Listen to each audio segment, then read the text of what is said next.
അവനിച്ചിരി ആവേശം കൂടുതലാണല്ലോ. ആവേശമല്ല സാറേ, അതവൻ്റെ ആവശ്യമാണ്. തിയേറ്ററുകളിൽ നിറഞ്ഞോടുന്ന രേഖാചിത്രത്തിലെ ഒരു ഡയലോഗാണിത്. സിനിമയുടെ നായകൻ്റെ റിയൽ ലൈഫിനോട് ഇത്രയേറെ സാമ്യത പുലർത്തുന്ന മറ്റൊരു ഡയലോഗ് ഈ അടുത്ത കാലത്ത് ഇറങ്ങിയ ചിത്രങ്ങളിൽ ഉണ്ടായി കാണില്ല. 2024 അങ്ങനെ ഒരു ആവശ്യത്തിന് കൂടി പുറത്ത് റിലീസായതാണ് തലവൻ. 8 മാസങ്ങൾക്കിപ്പുറം രേഖാചിത്രം പുറത്തിറങ്ങുമ്പോൾ അതേ ആവശ്യം ആസിഫ് അലിയിൽ ഇന്നൊരു ആവേശമായി മാറിയിരിക്കുകയാണ്. തുടർച്ചയായി വിജയചിത്രങ്ങൾ ഉണ്ടാകുന്ന ആവേശത്തിലും അതിൻ്റെ സന്തോഷത്തിലുമാണ് താരം. ഒരു അഭിമുഖത്തിൽ ആസിഫ് പറയുന്നുണ്ടായിരുന്നു, തലവൻ്റെ പ്രൊമോഷൻ്റെ ഭാഗമായി കമൽഹാസനെ കാണാൻ ചെന്നപ്പോൾ തനിക്കുണ്ടായ ആശയക്കുഴപ്പം താൻ ഏത് സിനിമയിലെ നടനാണെന്ന് പറഞ്ഞ് പരിചയപ്പെടുത്തും എന്നതായിരുന്നെന്ന്. ഏറെ നേരം ആലോചിച്ച ശേഷം ആസിഫ് പറഞ്ഞു, സാർ, ഞാൻ ഉയരയിൽ അഭിനയിച്ചിട്ടുണ്ട്. ആസിഫിനെ അറിയാമെന്നും ഉയരെ കണ്ടിട്ടുണ്ടെന്നും കമൽ പറഞ്ഞു.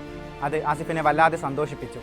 പക്ഷേ ഇത്രയും സിനിമകളിൽ അഭിനയിച്ചിട്ടും എടുത്തു പറയാൻ ഒന്നുപോലുമില്ല എന്ന ചിന്ത ആസിഫിനെ വല്ലാതെ അലട്ടുന്നുണ്ടായിരുന്നു. എന്നാൽ തലവൻ്റെ റിലീസിന് ശേഷം തലവര മാറിയ ആസിഫിനെയാണ് പിന്നീട് നമ്മൾ കണ്ടത്. ചിത്രം കത്തിക്കയറിയതിന് പിന്നാലെ ആസിഫിന് നാളിതുവരെ തിരിഞ്ഞു നോക്കേണ്ടി വന്നിട്ടില്ല. തലവൻ്റെ വിജയത്തിന് പിന്നാലെ ഒന്നിനു പിറകെ ഒന്നായി 4 ആസിഫ് സിനിമകളാണ് പുറത്തിറങ്ങിയത്. Level cross, adios Amigo, Kishkindha Kandam, രേഖാചിത്രം എന്നിവയാണവ. വ്യത്യസ്തമായ ജേണറുകളിലുള്ള ചിത്രങ്ങളിലെ വ്യത്യസ്ത കഥാപാത്രങ്ങളായി ശ്രദ്ധേയമായ പ്രകടനമായിരുന്നു ഇതിലെല്ലാം ആസിഫിൻ്റേത്. അന്ന് കമലിനെ കണ്ട സമയത്ത് ആസിഫിനുണ്ടായ ആശയക്കുഴപ്പം ഇനി ഉണ്ടാകില്ലെന്ന് തീർച്ചയാക്കുന്നതായിരുന്നു ഓരോന്നിലും ആസിഫിൻ്റെ പ്രകടനം. ആസിഫിൻ്റെ കരിയറിലെ ഏറ്റവും വലിയ ഹിറ്റായാണ് കിഷ്കിന്ധാകാന്ഡം മാറിയത്. 76.9 കോടിയാണ് ചിത്രം നേടിയ വേൾഡ് വൈഡ് കളക്ഷൻ. മികച്ച തിരക്കഥയും ആസിഫിനൊപ്പം വിജയരാഘവന്റെ അഭിനയവുമെല്ലാം ചിത്രത്തിന് പാൻ ഇന്ത്യൻ റീച്ച് നേടിക്കൊടുത്തു. സിനിമാ നിരൂപകർക്കിടയിൽ ആസിഫ് അലി എന്ന പേര് ചർച്ചാ വിഷയമായി.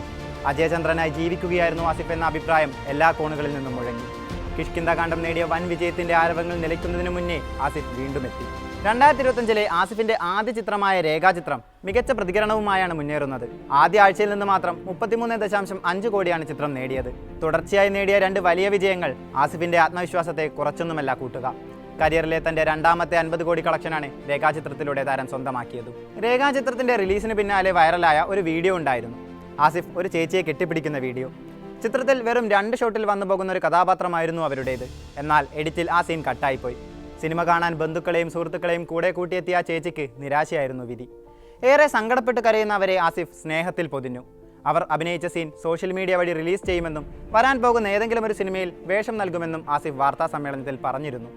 സിനിമയ്ക്ക് അകത്തും പുറത്തും ആസിഫ് പ്രേക്ഷകരിലേക്ക് എങ്ങനെയാണ് സ്വീകരിക്കപ്പെടുന്നതെന്ന് തെളിയിക്കുന്നത് കൂടിയായിരുന്നു ഈ സംഭവം. പിന്നീട് ആ ചേച്ചി ഈ സംഭവത്തെക്കുറിച്ച് പറഞ്ഞത് ഇങ്ങനെയായിരുന്നു, ആസിഫ് സാർ മറ്റൊരു സിനിമയിൽ അവസരം നൽകാമെന്ന് പറഞ്ഞു. എൻ്റെ കൂട്ടുകാർക്കൊപ്പം നിന്ന് ഫോട്ടോ എടുത്തു. എൻ്റെ മനസ്സും കണ്ണും നിറഞ്ഞു. ഞാൻ ആസിഫ് അലി സാറിൻ്റെ കൂടെ ഒരു സീൻ ചെയ്തിട്ടുണ്ടെന്ന് പറഞ്ഞാൽ ഇനി ആരും വിശ്വസിക്കാതിരിക്കില്ലല്ലോ. ആസിഫ് എന്ന താരത്തിലുള്ള മനുഷ്യനെ കൂടി വരച്ചിടുന്നതായിരുന്നു ആ വാക്കുകൾ. ആസിഫിന്റെ നിഷ്കളങ്കതയും മനുഷ്യത്വവും വെളിവാക്കുന്നതായിരുന്നു കഴിഞ്ഞ വർഷം നടന്ന മറ്റൊരു വിവാദം. MTയുടെ കഥകൾ ആസ്പദമാക്കി നിർമ്മിച്ച ആന്തോളജി ചിത്രമായ മനോരഥങ്ങളുടെ ട്രെയിലർ ലോഞ്ചിനിടെ ആസിഫ് അലിയിൽ നിന്ന് പുരസ്കാരം സ്വീകരിക്കാൻ സംഗീതജ്ഞൻ രമേശ് നാരായണൻ വിമുഖത കാണിച്ചിരുന്നു. ആസിഫ് അലി പുരസ്കാരം കൈമാറിയെങ്കിലും മുഖത്തുപോലും നോക്കാതെ നീരസം പരസ്യമാക്കിയാണ് രമേശ് നാരായണൻ മൊമെന്റോ സ്വീകരിച്ചത്. പിന്നാലെ ആസിഫ് തൊട്ടടുത്ത് നിൽക്കെ സംവിധായകൻ ജയരാജിനെ അടുത്തേക്ക് വിളിച്ചു. തുടർന്ന് മൊമെന്റോ ജയരാജിന് നൽകി വീണ്ടും സ്വീകരിക്കുകയായിരുന്നു രമേശ് നാരായണൻ ചെയ്തത്. ഇതോടെ അപമാനിക്കപ്പെട്ടെങ്കിലും അതൊന്നും പ്രകടമാക്കാതെ ആ വിഷമത്തെ ആസിഫ് ഒരു ചെറു ചിരിയിലൊതുക്കി വേദിയിൽ നിന്ന് പിന്മാറുകയായിരുന്നു. ഈ സംഭവത്തിൽ സോഷ്യൽ മീഡിയയിലും പുറത്തും ആസിഫിന് വ്യാപക പിന്തുണ ലഭിക്കുകയും അതേസമയം രമേശ് നാരായണനെതിരെ രൂക്ഷ വിമർശനവും ഉയർന്നിരുന്നു. എന്നാൽ തനിക്കുള്ള പിന്തുണയ്ക്ക് നന്ദിയുണ്ടെന്നും അത് മറ്റൊരാളോടുള്ള വിദ്വേഷ ക്യാമ്പയിനാക്കി മാറ്റരുതെന്നുമായിരുന്നു ഇതിൽ ആസിഫിന്റെ പ്രതികരണം. തനിക്ക് ഒരു തരത്തിലുള്ള വിഷമമോ പരിഭവമോ ഇല്ലെന്നും അദ്ദേഹം തന്നോട് മാപ്പ് പറയേണ്ട അവസ്ഥയിലെത്തിയതിൽ തനിക്ക് അതിയായ വിഷമമുണ്ടെന്നുമായിരുന്നു താരം അന്ന് പറഞ്ഞത്. ആസിഫിന്റെ അഭിനയ പാടവത്തെപ്പറ്റി ആർക്കും മറിച്ചൊരഭിപ്രായം പണ്ടുമുണ്ടായിട്ടില്ല. അനുരാഗ കരിക്കും വെള്ളത്തിൽ ബിജു മേനോൻ തന്റെ കവിളത്തടിക്കുമ്പോൾ ശരിക്കും തല്ല് കിട്ടിയോ എന്ന് കണ്ടിരുന്ന ഏവരെ കൊണ്ടും ആസിഫ് അമ്പരപ്പിച്ചിട്ടുണ്ട്. അച്ഛൻ്റെ കയ്യിൽ നിന്ന് തല്ലുകൊള്ളുമ്പോൾ ഏതൊരു മകനുമുണ്ടാകുന്ന നിസ്സഹായത തൻ്റെ കണ്ണുകളിലൂടെയും മാനരസങ്ങളിലൂടെയും അനായാസമായാണ് ആസിഫ് പ്രേക്ഷകരിലേക്ക് എത്തിച്ചത്. കെട്ടിയോളാണെൻ്റെ മാലാക, സൺഡേ ഹോളിഡേ, കൂമൻ, വൈറസ്, ഉയരെ എന്നീ ചിത്രങ്ങളിലൂടെയെല്ലാം കടന്നുപോയ ആസിഫിലെ നടനിൽ വന്ന പാകത കൂടിയാണ് ഇപ്പോൾ കാണാൻ കഴിയുന്നത്. അതിൽ തന്നെ കെട്ടിയോളാണെൻ്റെ മാലാകയിൽ ആസിഫ് എന്ന പെർഫോമറെ പ്രേക്ഷകർ ശരിക്കും കണ്ടു. നിന്നെ പിരിയുന്നതിനെപ്പറ്റി ചിന്തിക്കാൻ കൂടി എനിക്ക് പറ്റത്തില്ല. റിൻസിയെ എന്നാ ഇഷ്ടമാണെന്നോ എനിക്ക്. റിൻസിക്ക് വിഷമമാവാതിരിക്കാൻ വേണ്ടിയാ ഞാൻ താൻ പറഞ്ഞതെല്ലാം ചെയ്തത്. വീട്ടിൽ കൊണ്ടാക്കിയതുപോലും റിൻസിയുടെ സന്തോഷത്തിന് വേണ്ടിയാണ്. ഈ ഡയലോഗുകളിലെ മോഡുലേഷനിലും പെർഫോമൻസിലും സ്ലീവാച്ചൻ്റെ വേദനകളെല്ലാം കണ്ടെടുക്കാൻ കഴിയും. ആസിഫിൻ്റെ ചിത്രങ്ങൾ ഈ അടുത്ത് കണ്ടപ്പോഴാണ് ഇത്രയൊക്കെ കയ്യിലുണ്ടായിരുന്നല്ലേ ഇയാളുടെ അടുത്ത് എന്ന് മനസ്സിലായത്. ആസിഫിനെ പറ്റി മലയാളത്തിലെ ഒരു കാലത്തെ വലിയ താരമായിരുന്ന നടൻ മധു പറഞ്ഞ വാക്കുകളാണിവ. ശരിയാണ്, ആസിഫിൻ്റെ കയ്യിൽ ഒരുപാട് ഐറ്റംസ് ഉണ്ട്. അതെല്ലാം ഓരോന്നായി അയാൾ ഉപയോഗിച്ച് വരികയാണ്. രേഖാചിത്രത്തിൻ്റെ പ്രൊമോഷനിടെ ആസിഫ് പറയുന്നുണ്ട്, താൻ ഏറെ നാളെ ആഗ്രഹിച്ച കാര്യങ്ങൾ സംഭവിച്ച വർഷമായിരുന്നു 2024 എന്ന്. എന്തുകൊണ്ടും ആസിഫിന് അങ്ങനെ ചിന്തിക്കുന്നതിൽ യാതൊരു തെറ്റുമില്ല. അദ്ദേഹത്തിൻ്റെ കരിയറിൻ്റെ ടേണിംഗ് പോയിന്റ് തന്നെയാണ് കഴിഞ്ഞ വർഷം പുറത്തിറങ്ങിയ 4 ചിത്രങ്ങളും.